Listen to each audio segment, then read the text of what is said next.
All right. Welcome back to the Board Drill Podcast. I am here, as always. I'm your co-host, Kyle Bradburn, here with my other co-host, Matt Dixon. And tonight we have a special guest. We have Christian Peterson of Middle Tennessee Christian, first-year head coach who just won the state championship in his first year as a head coach. So big props to him. Appreciate Congratulations.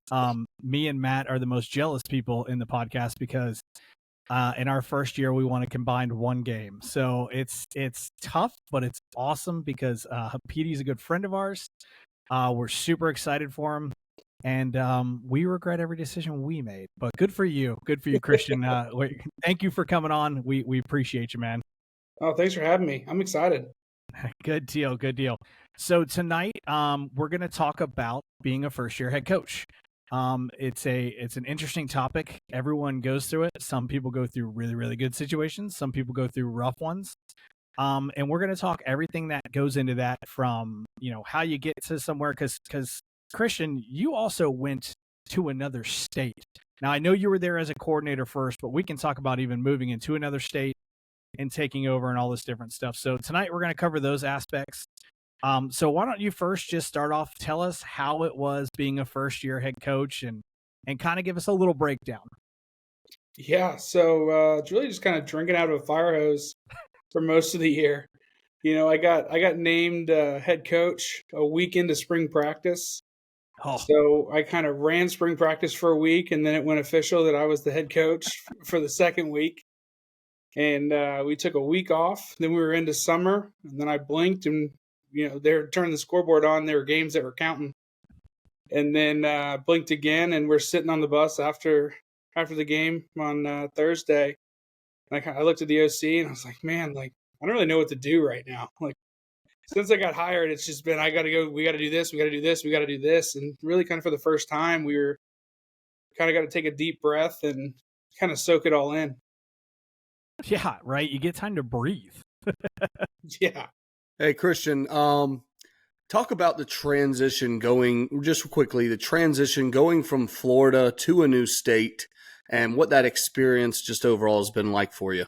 Hold on. I'm stopping you. First of all, talk about why you left the state of Florida and how much more money you made. I'm joking. But Can we ask that? Answer Matt's question.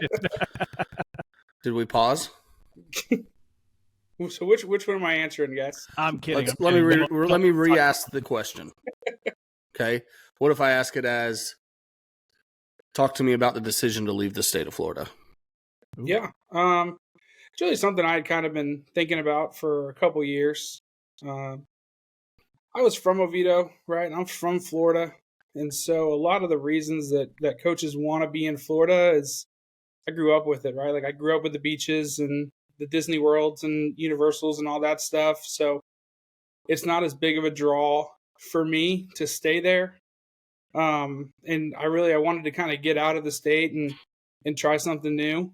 Being a younger coach, especially a few years ago, you heard so much about how other people view things and view athletics at the high school level. And, there's always, the grass is always greener on the other side. Right. So for me, it was this was the time that we could take the plunge and see if it was better. And for me personally, it has been. I don't regret the move at all.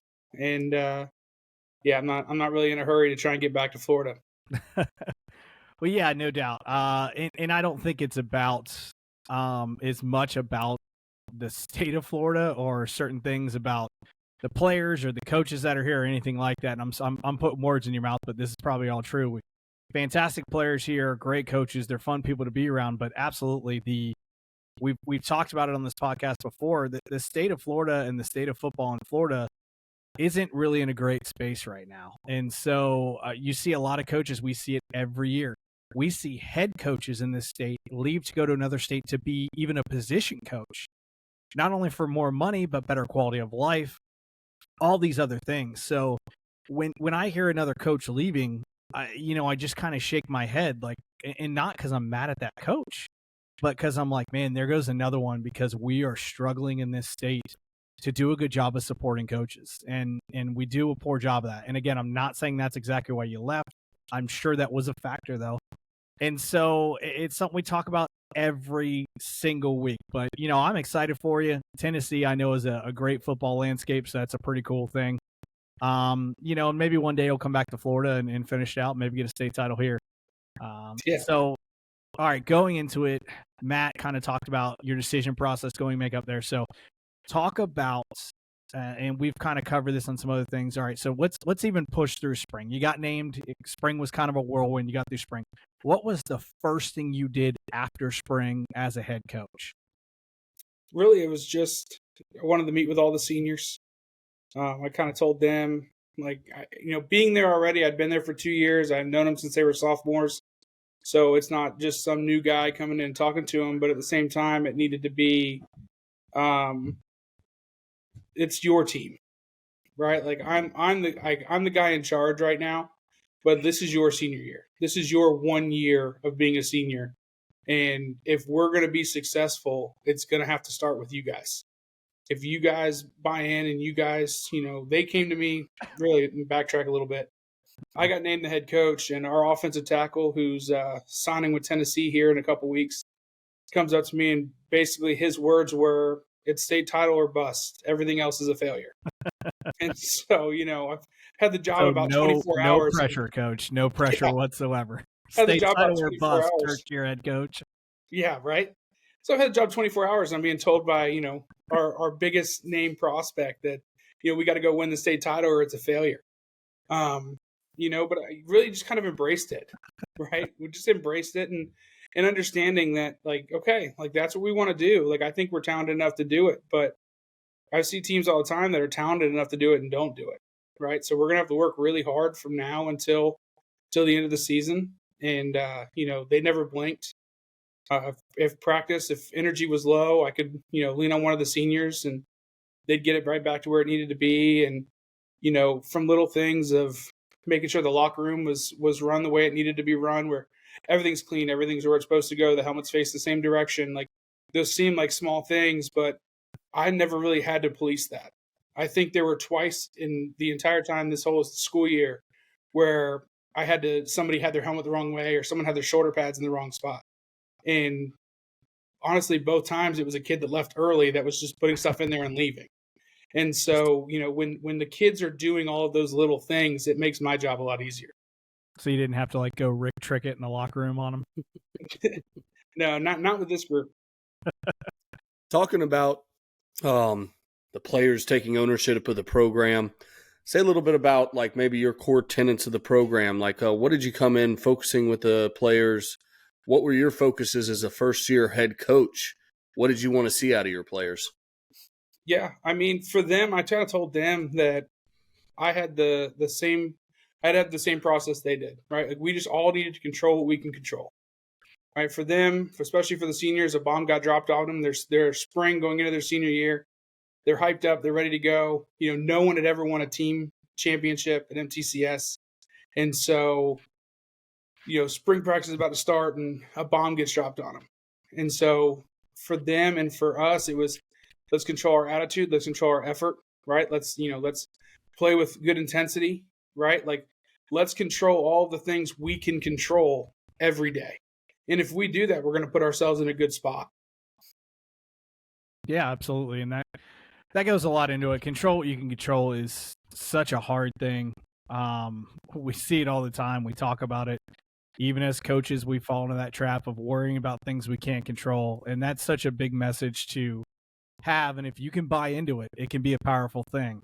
We talk about it all the time. Control what you can control. I've said it 100 times, and then I've been guilty of breaking it 100 times. So great message. And I try to follow it in my life even. And I do a pretty mediocre job of that. But have you ever gotten upset at something you shouldn't have gotten upset at? Are we talking about me? Yeah. Never. The college football playoff committee, nothing. None of those things have ever pissed me off, ever. But it's a good thing because, right, Petey, it's not like you went 13-0 and then weren't allowed in the playoffs. So the good news is you got in, you won a state title, everything's copacetic. So talk about, you went through the message and all that good stuff. So talk about being a first-time head coach and being in charge of all these things. Because, right, there's so much more to being a head coach than being a football coach. It is Yeah. truly running an organization, even at the high school level. And people don't understand this. And I got to be honest with you, this is what I hated about being a head coach. It ain't always about football. In fact, most of the time it's not. And that drove me up the wall. So talk about the first time you're having to handle equipment and ordering and and fundraising and parent problems and all these different things. So, you know, and you don't have to get super specific about parents because I'll cover that. But you can talk about everything else. Yeah. So the other thing that was basically I got hired and was, hey, you got to do this. Was we already had this trip planned to Florida. We were coming back to Florida to play Masters Academy, and oh, by the way, you got to fundraise for this, and school ends in 2.5 weeks. So how much was that trip, Coach? If you could drop it on us real quick. It was about 30,000. Oh my God, Kyle, you're gonna love this story. Coach, can you raise their? You know, this is funny. And before you tell the story, I'm gonna bring it up. We're actually in a couple episodes. We're gonna have Joel Brighton on, who's a local fundraising guy here in town to talk about fundraising. I don't know why he does that thumbs up all the time. But he's gonna come on to talk about fundraising. So let's hear how you do it. If there's anything interesting, and we're gonna bring that up with Joel. So go ahead. Yeah. So our main fundraiser was a liftathon, right? It's fairly simple. Throw it together. You know, hit the 3 main lifts and have people pledge money and kind of raise as much as you can. And especially on that short notice, we had 2 weeks to do it. So the first week was send out all the information that you can possibly send out and try and get as many people signed up as you can. And then we'll do the liftathon the next week. And normally there's a little bit harder deadlines than what we ran with. I mean, we had kids finished, and I was like, guys, I don't care. You just have to bring something in. Like, you know, most of our kids did a really good job. You know, it wasn't really hounding too many of them. But yeah, so then, you know, we had some people who were pretty generous to the program, and, you know, they made sure that it was a trip that we were going to be able to take. And, yeah, so we were able to make it happen. Are you allowed to name drop that or no?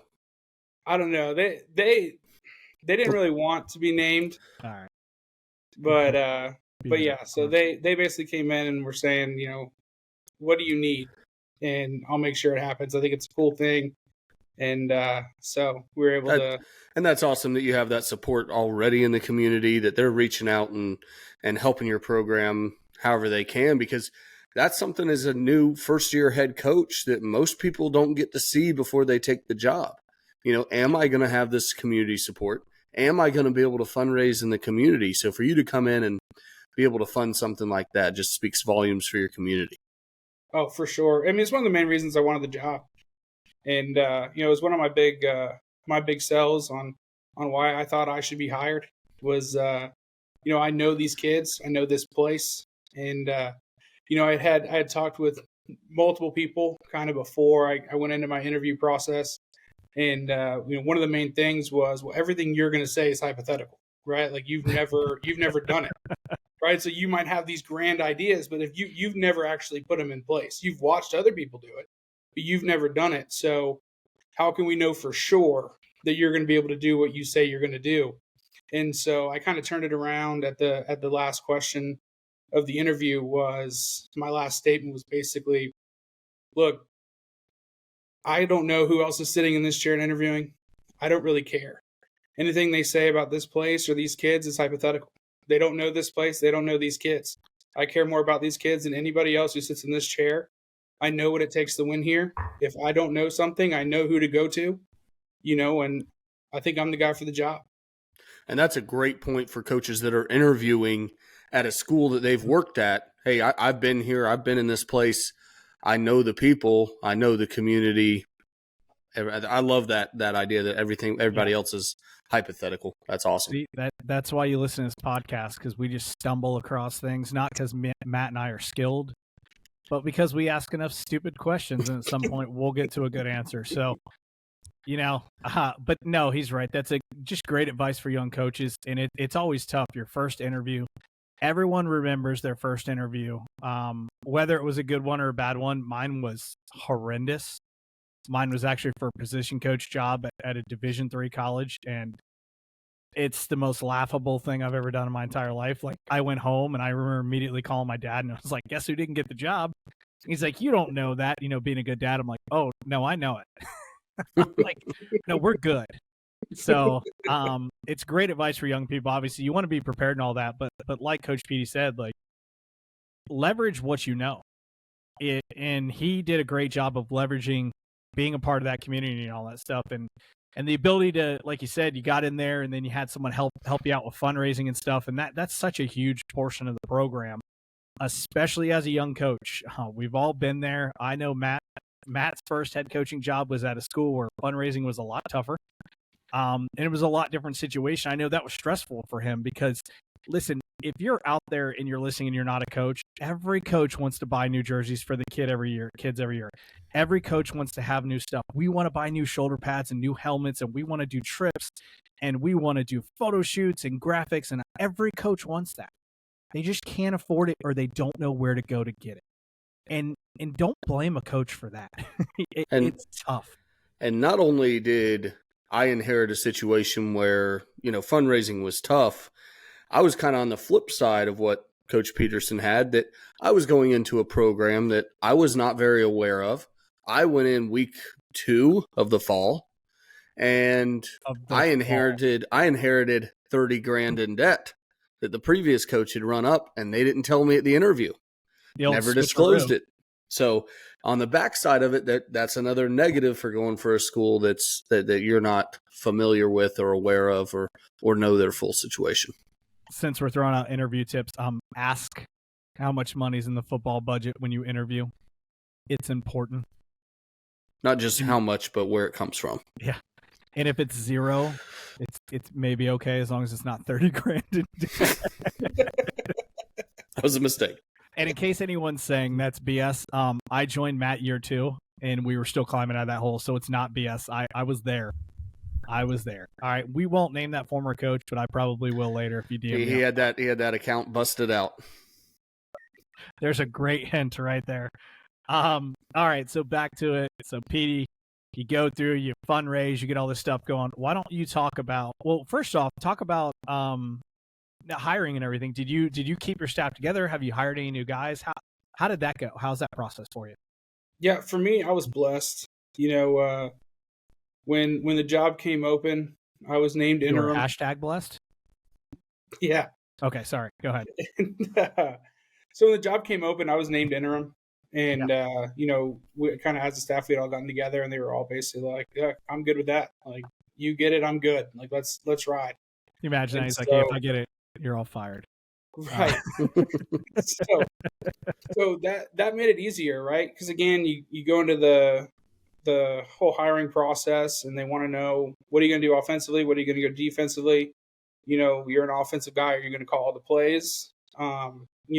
Did you? If you have a defensive guy and he leaves, what do you do? Like, what's your backup plan? And so for me, myself and we were co-OCs, myself and my offensive coordinator this year. Yeah. And he's a quarterback-minded guy, backs, running back, stuff like that. And I'm an offensive line-minded guy. So, like, we stand on opposite ends, right? Like, I'm just watching the box. He's telling me if I couldn't tell you if the corner's playing really heavy. Honestly, halftime I'd have no idea, right? I can tell you where the linebacker's trying to shoot. I can tell you if they're trying to stun up front, right?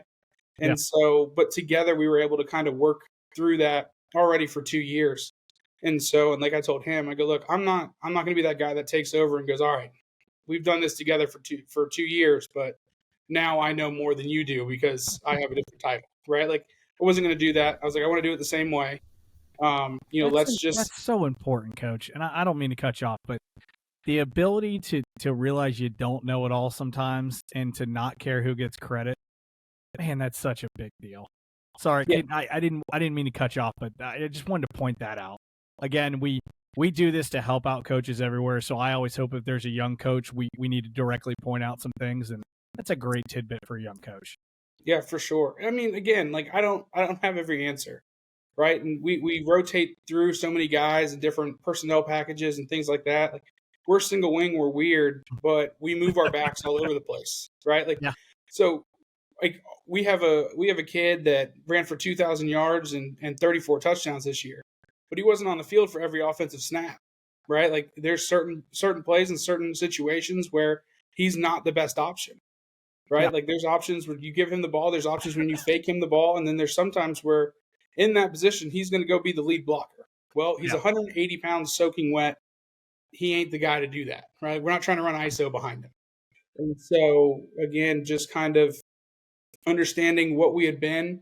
And plus I knew when we get into a game, there's going to be so much more now that's on my plate, like the timeouts and where we are with time and all these other things, that at the end of the day, if I need to talk to a ref, like I need you to just run it, like just do your thing. And I know I can trust you to do it, and you're going to do a great job at it. So like, let's just keep doing what we're doing. And if anything, I probably called a little bit less plays this year. The biggest difference I'd say is I had veto power, right? Like, and I want to run power. We're going to run power, but Matt's excited now. Other than that, like for the most part, we saw the game similarly. And so we just kind of ran with that. And then, again, kind of back to the hiring process, and then we kind of got off topic. No, you're good. That was perfect. So you had me with running power. I mean, we were good there. Have you hired anybody since you've taken over? No, I haven't actually. And because this guy gets all the breaks, Matt. Are you kidding me? Has not had to hire us. You know what, Petey? I'm so jealous of you. Like, I'm mad at you, but in a good way. Go ahead, Coach. Yeah, you're good. It was one of those things where we really kind of looked at it, and again, we were already in spring when I was named coach, and we lost two coaches. One was a young guy who I think was on a path to be a fantastic coach. And, he was getting married and went to go be a firefighter. And he was like, I'll be around as much as I can. But I've been around a lot of firefighters that have tried to be a firefighter and coach. And I kind of knew what that meant. Yeah. He still came by as much as he could and, would have loved him to be there. And then another guy just had another opportunity. He has a middle school age kid, and so he got the opportunity to go coach his kid at a middle school. And so, like, I get it. Like, go coach your kid. And so there was no animosity to anybody that left. There was no bad blood. But we kind of looked at it, and I talked with both coordinators, and I was like, if you guys know somebody that you trust that you want to get in, like, I'll interview them and we can ride. I was like, but I don't want to just go hire somebody to hire somebody. Yeah. Like, I think we have a staff that can cover all the positions as is. Like, let's just cover it as is. And then we can look at it at the end of the year of, okay, what did we need? What do we need another guy to do or whatever? And let's do it when we're not just hiring the first guy who walks through the door. Let's make sure that we're hiring somebody that kind of fits who we are and what our culture is going to be. What are you guys varsity JV? So we're just varsity right now. Okay, yeah. So you're a pretty small school. Yeah, we have about 250 high schoolers. Okay. And then we got about 35 high schoolers on the roster. Okay, it's 35. Not bad. I did 19 one year, so beat that. Yeah, no, I'm good. We played one game during COVID with 17 players. Yeah, that doesn't sound very fun. Coach, that was the one game we almost won. Coach, we go down with a minute and a half left. I tell kids, I was like, we're going to score. We're going for 2 to win it. Coach, we score. We go for 2. We get it. They throw a dig route, and the kid drills. This is like tiny football in the state of Florida. The kid drills a 54-yard field goal to win it. And when it came off his foot, I was like, oh, we lost. I mean, the kid smoked it. There was no doubt. It wasn't like, oh, this was a dinker and it hit. I mean, the kid split the uprights at 50. The thing would have been good from 65. I was like, oh, okay, see you later. Great game, guys. Oh, no. Yeah, no doubt. So that's a good deal. You have a good staff, and obviously it's slightly easier because you have varsity, so it's not like you're trying to fit in JV coaches and freshmen and all these other things. So now are you guys K through 12 there? So we are 3 years old through 12th grade. Okay, so is there a middle school over program there? middle school, elementary, like the whole 9 yards. All right, But so is there... again, blessed there. Like my middle school coach has kind of worked with this group all the way up. He has a son who's a 7th grader. And so how we do it is like our middle school team is 7th and 8th grade, and then our elementary team 5th and 6th. That was the names when they started this thing. Yeah. And as the grades have kind of shifted around. They just never changed it. And so, and then prior to that, we're flag. And so the guy that's over middle school has kind of been over the elementary program until this year. And so he kind of told me like, hey, like these are the three guys that have kind of been working with me. They have kids that are third grader and a fourth grader. I'm going to be with them to make sure they're doing it right. I'll make sure that elementary's run, and then I'll run middle school. And then it was kind of just, hey man, just check in, make sure I know what's going on. You know, I'll be at all the games, and you know, whenever I can be at practice, I'll be at practice. And but again, just kind of in a good spot where I had people that I could trust to run those levels, and I didn't need wholesale changes. Like our middle school team went 7-1 this year, so they were a successful team. And again, I don't need to go and watch every second of what they do. Like I know they're going to do a good job. Yeah, that's super great to have as a group of guys you can trust and get along with. Being a 25-person roster, can you talk a little bit about? I know on offense you're running single wing. I think on defense, are you odd front? Yeah, 3-4. Can you talk a little bit about transitioning players offense to defense and what you're looking for and how you do that between the single wing and the odd front? Yeah, so the last 2 years we had kind of gone in and looked at it as let's rotate guys, especially a lot on the defensive line. And when we get to the 50, right now we'll put our dudes in and go. And for 2 years I'd watched teams hold the gold ball, and they had just said, screw it, we're putting our best 11 on the field, and that's going to be our guys. Yeah. And so we got into some playoff games where I think some of our best guys got tired just because they weren't used to playing a full game. We had never asked them to do that.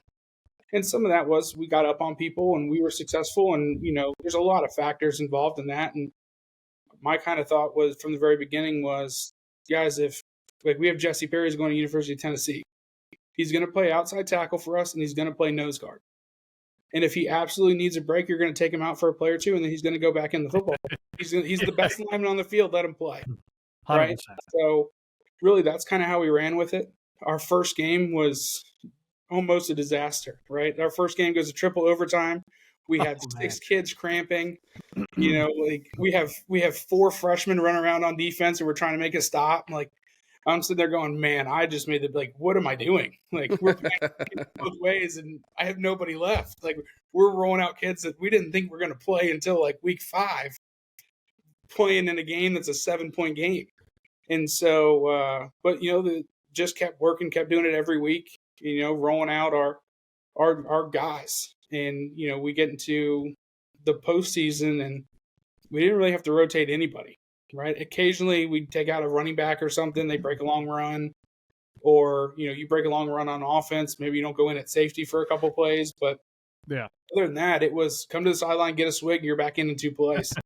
And so that's just kind of how we rolled with it. And at that point, you got to stay healthy, right? Yeah. Like, take some luck, but luckily we were able to stay fairly healthy throughout the year and, you know, got to the state title game with, again, about as healthy as you can be when you get to that point of a season, and survived it.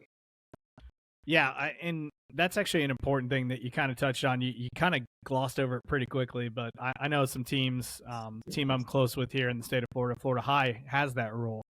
That, like you said, they will play. They play a lot of guys both ways, but they will play their kind of backups when the ball is on the other team's side of the field. And so if they have a big punt, it goes down to the 5. They're going to play their backups in big games until that ball starts creeping up towards the 50, and then those guys will go back in if they need a break, right? And so that's always a good thing to do, to spill those guys. Because like I said, those guys may not want to come out of the game, but you know, like there's 4 quarters of this. The kids don't understand that. Coach, I'm go, right? They're the Energizer Bunny. And then you get in the 4th quarter and all of a sudden they're dead. So that's a really good point I think you brought up. I just want to make sure that didn't get lost in the mix, because I've definitely heard that used with a lot of people with very good outcomes of, hey, this is when you spill your guys, which makes sense, right? You don't want to have to spill your best player when you're defending, you know, your own goal line. That's not when I want to take my dude out when we're on the goal line. I can take him out when we're on your goal line. Defense. I think the other thing too that I was blessed with, right, is we had a roster of 35, but 13 of them were seniors. And like I had Yeah. 13 players in our senior class. And so like it's just a little different when you're a senior, right? Like you can go a little bit longer, you play a little bit harder. You just do, like it's different. Like, You're your high 18 school and career not could be 15. done. I mean, we say that all the time, right? Same in college when you're senior heavy. I mean, Yeah. those guys are 22 and not 18. In high school, you're 17, 18. You're not 15 or 14. So not only are you a little bigger, stronger, faster, but your mentality's a little better, right? So you kind of understand, like, and there's that sense of urgency because a lot of kids know as their senior year, like, they're never playing again. This is it. And that's okay. There's nothing wrong with that, with not going to the next level, but you better enjoy it now. We used to tell kids that all the time because you're going to be sitting here talking on a podcast like our old asses here in a little bit. None of us get to take any more snaps. So it is football is something we all love, but it is fleeting. We all wish that we played some more snaps. I don't care what age you're at. You're like, boy, I wish I could have had, one more game, one more hit, one more, one more whatever. I guess Matt just wants to pull on someone one more time. That's it. Run buck sweep one more time. I just want to run buck sweep in the house, but my girlfriend keeps getting in the way. It's more like the counter. Yeah. Hey, Coach Peterson, I got another question for you. Yep.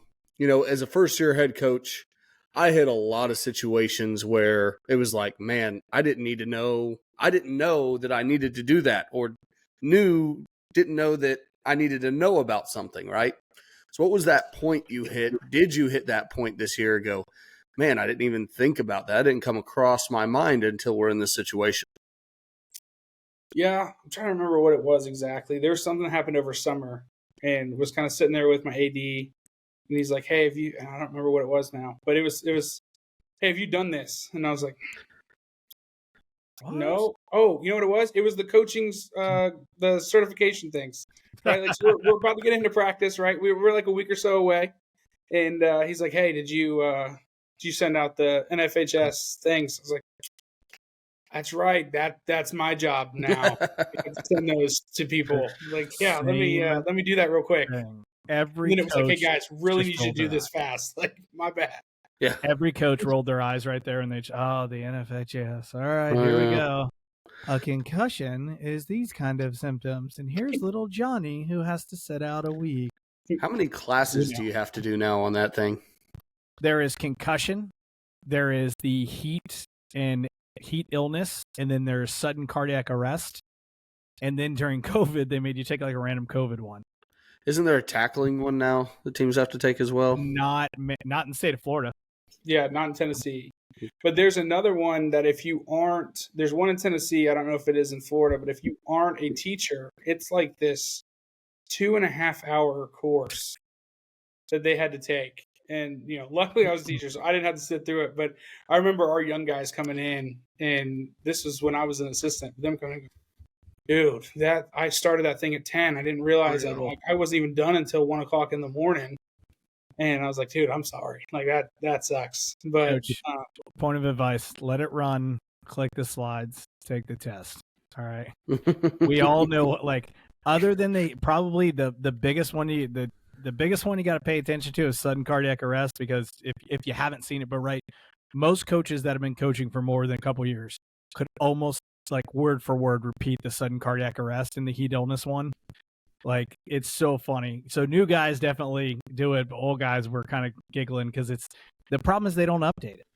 And so every year we're just taking the same thing over and over. And I'm like, so this is what it's like to sit in my history class. The joke. I was a fantastic history teacher. I was the best. Why were your kids in there every year doing it over and over? Because it was Oak Leaf High School.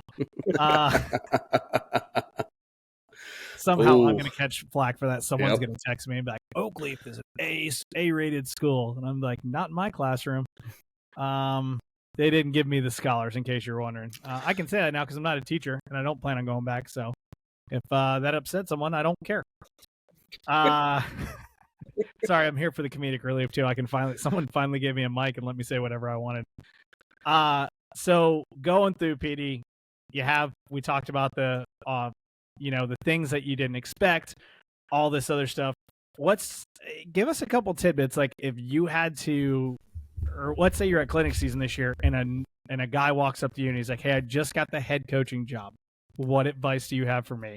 What is the first thing you're going to tell him? remember Oh no. remember who you can trust, right? Like, there's going to be a whole lot of people that all of a sudden are going to be your best friend, and it's because your title changed, right?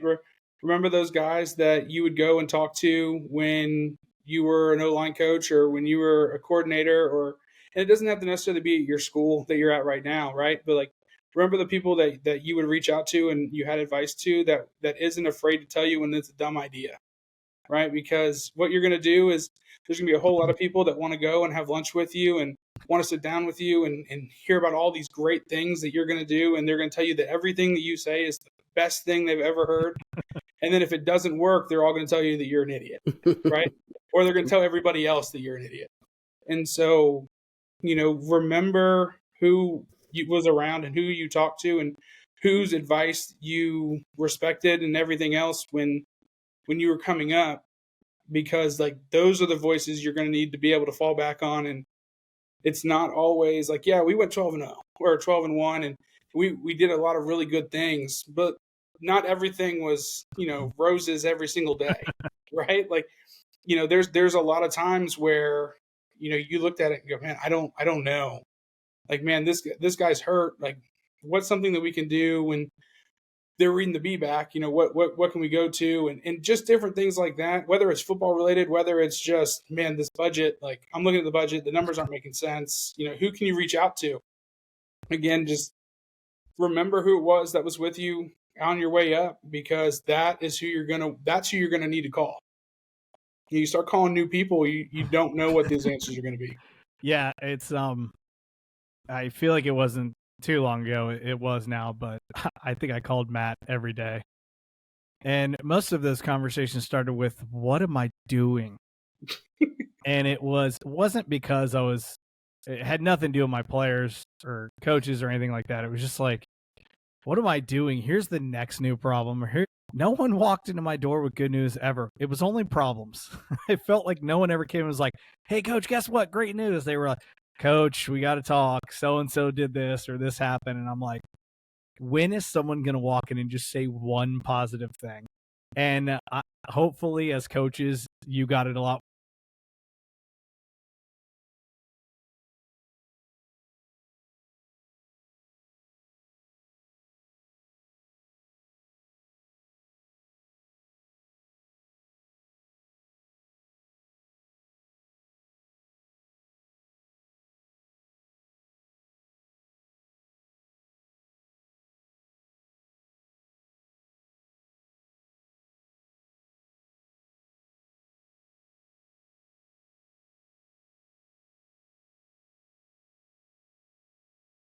Getting in trouble, right? Like, I don't want the only conversations we ever have is when he's in trouble. Yeah. Right. Because then the relationship's going to sour. Right. So I'd go out of my way and try and make sure that even if they haven't gotten in trouble yet, right? Like, I'm making sure that we have those conversations about, how's school going? What are you doing outside of school?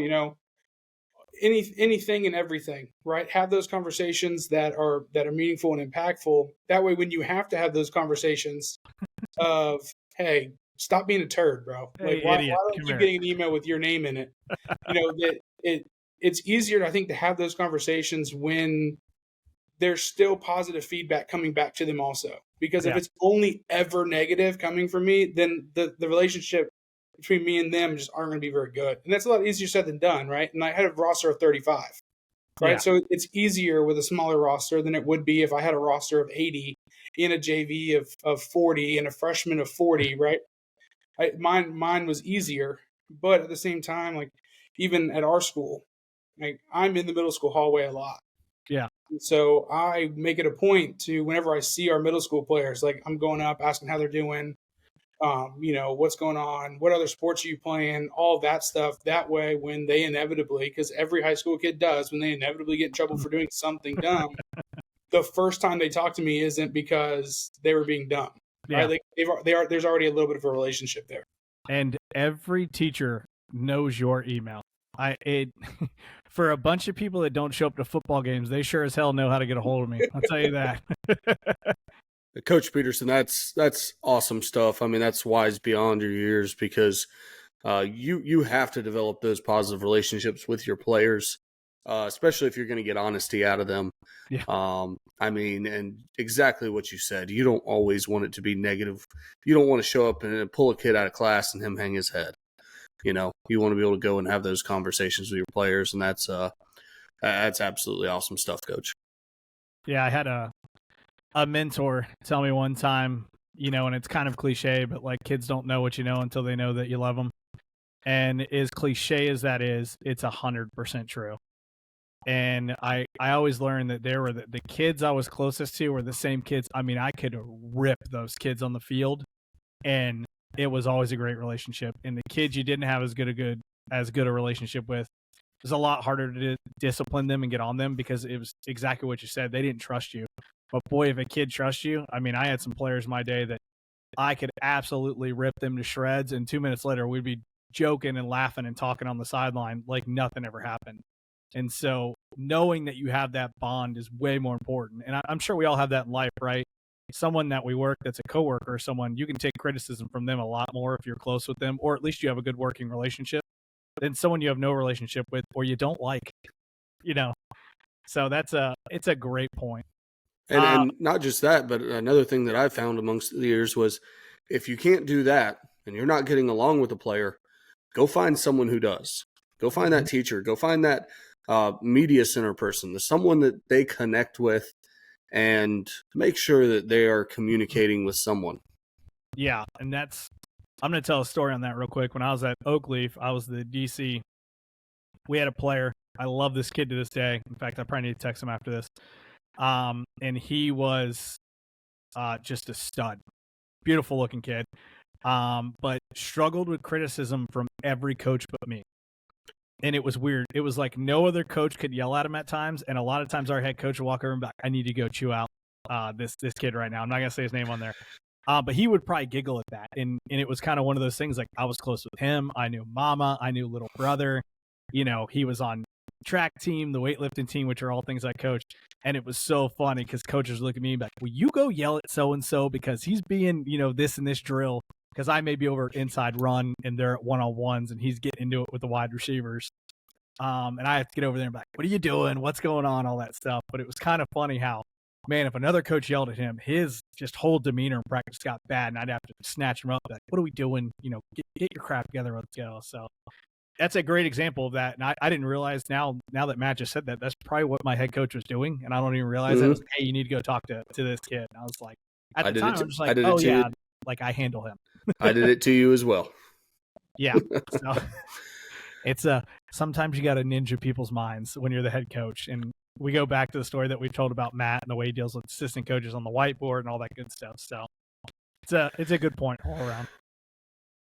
Hey, Coach Peterson, the reason we had you on today, obviously, young coaches, how to be successful. So your magic solution right now, how to get to the state championship in year one. What's the magic solution? Have really good players. That's what it comes down to. Like experience. We lined up, and you know, and we were either equal in talent or better in talent. And I feel like in just about every game we played, right? And so you start there, and then you know, again, we were blessed to have a strong senior class that trusted me and knew that everything we were doing was to try and make them better, and that we weren't trying to fill time. Like, we're not trying to fill time at practice. Like, everything we're doing has a purpose. Everything we do has a reason. And, you know, again, they bought in, and we were talented and gave ourselves a chance. That's awesome. Coach, we know the best part of your year. Cherish the worst part of your year as a first-year head coach. What was the worst thing that happened? And I'm not asking that to be funny. I'm asking that to see, like, what it was, what happened, and how you reacted to it and kind of steered the ship back the correct way. Yeah, so really it probably goes back to, so we have full-blown, like, scrimmages in Tennessee. So we have 3 weeks where we can have a scrimmage. It's really like scrimmage, jamboree, and then we play. Like against other teams? Yeah. So we'll have like Florida, 2, 3. do better. Go ahead. So we have 2, 3 team scrimmages that normally we'll go to. And then we personally, for us, we'll either do 2, 3 team scrimmages, or we'll do 1 3-team scrimmage in a jamboree. So either one for us going through with, again, roster of 35, going 3 straight weeks and then jumping into a season that you're going to go play 7 games and before you have a bye week. That's We a lot. like, in a perfect world, we do our 2 scrimmage weeks and then we take the jamboree off. This year we couldn't fill that scrimmage week.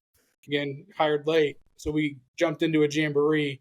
So we ended up having the scrimmage jamboree 7 games before our bye week. And the last that scrimmage that we were in, our senior, one of our middle linebackers, breaks his finger, and I'm talking like over here, like it was gnarly. Yeah. And so he goes to the doctor, and they were basically like, "Look, you have to have surgery on this thing. Like this isn't just a tape it up and go. Like if it doesn't have surgery, like you might not be able to move your finger by the time the season's over." And so to watch him just be devastated, we haven't even started the season yet. Yeah. And he's basically been told you're going to miss 2 weeks of the season at a minimum. And like those are the parts that's really hard, right? And then like our big time running back, pulls his hamstring in our big rivalry game, week 6, and he was trying to make a push for Mr. Football, and he can't run. Yeah. And so he was able to play safety. I still to this day have no idea how he was able to do it. He made a couple big pass breakups, but he couldn't be real aggressive downhill on the run. Yeah. We couldn't hand him the ball. So we just kind of had him as a decoy. And then he misses the next week, which we played another team that won a state title in Tennessee. And so that 2-week period where he carried the ball a total of 6 times in 2 weeks really kind of took him out of the running for Mr. Football. And I know, and he'll tell you now, that he cares way more about winning the state title than he does about winning Mr. Football and all of those things. But I know for him personally, like that killed him. Yeah. Right? Killed him to not be able to play. And so like those are the times when it really hurts, is when it's your kids that are hurting, whether it's an injury or something happens and they can't go and there's really nothing they can do about it. Like that's when it's hard. So I take it, since I'm the comedic relief here, you did not share with your senior linebacker the story of Ronnie Lott. No, but one of our other linebackers did. He goes, "It's a pinky, bro. Just cut it off." No. Oh, I'm sure. That's where like you can look back in retrospect and kind of laugh a little bit, but you're kind of like, oh, that's not facing the right way. We got a problem. So that's I was like, "Oh yeah, just go see the trainer, buddy." Walk it off. I looked over at RDC like, "Wow, dude, did you see that thing? Like that thing's like zigzagging. That ain't right." He's pointing 2 directions. No, I mean, and we laugh and we can now, and hopefully that kid's all right and everything's good. And we weren't laughing at his expense, but it's a really great point of, Coach, when I asked you the worst part of your season, did you guys lose a game? We did. You didn't even bring that up. And I think that speaks to A, your character, but B, a lot about coaches. We care a lot more about the kids than we do winning and losing. And that's a fact. I'm sorry. If anyone wants to argue with that, whatever. But no coach goes out there for the dollars that we make, and I mean dollars, and says, hey, man, I'm going to waste all this time. I'm going to be away from my family. I'm going to be away from my kids with this other group of kids because I care about winning a high school state title ring. No, it's not that important. So that, Coach, that's just a great point of like, I said, what's your worst part of your season that you won a state title and you did lose a game and you brought up 2 different kids that could have got more playing time, because of freak things, by the way. That's not your fault. It's not your fault they got hurt. But that's awesome. That high level speaks to your character. That's an important thing. If you're listening, like take that to heart. That matters when you're a coach. It matters a lot. So real quick, before we get into kind of our last question that we always ask, how was, and I'm going to ask this question for all the wives out there, how did your wife handle the upgrade to you being the head coach and the extra time that you had to spend away?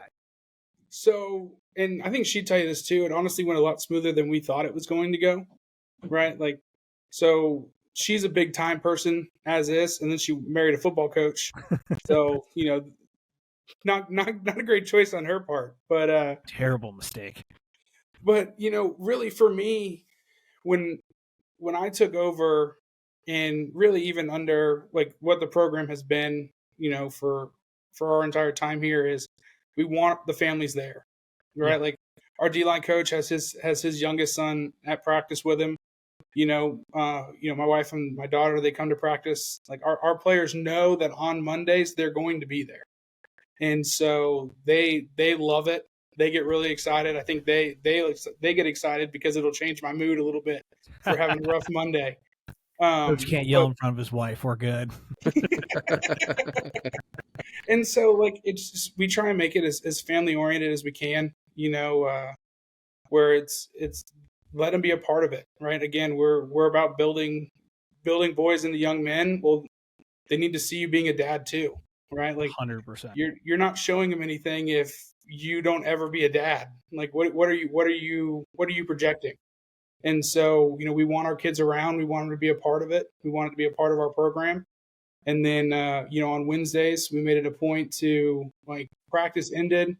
I let all the kids that left, they got picked up, and then we went to dinner. And that's what we were going to do. And then I'll go do whatever I need to do after dinner on Wednesday. But before dinner, I wasn't going to do football stuff. Like, I wasn't going to delay dinner for football stuff. Like, we were going to go to dinner. And that was just kind of our routine. And then when we have home middle school games on Thursday nights, they'd come up and they'd be with us. And so we just made it a point. Like it's not always easy, but we were just really intentional with our time, and we kind of built out what our week can look like, and when we can be together as a family unit, and then it's just about making sure that that's a priority. Like nothing is going to come up and change that schedule. Like those times are in, and I'll schedule it around it, and so it's been good. And I mean, you can even see from afar the family dynamic you've built there. Saw on Twitter a picture of your players with your daughter walking along with her, and it just really seems like you have a true family dynamic there, and awesome stuff to see. It's huge for your program.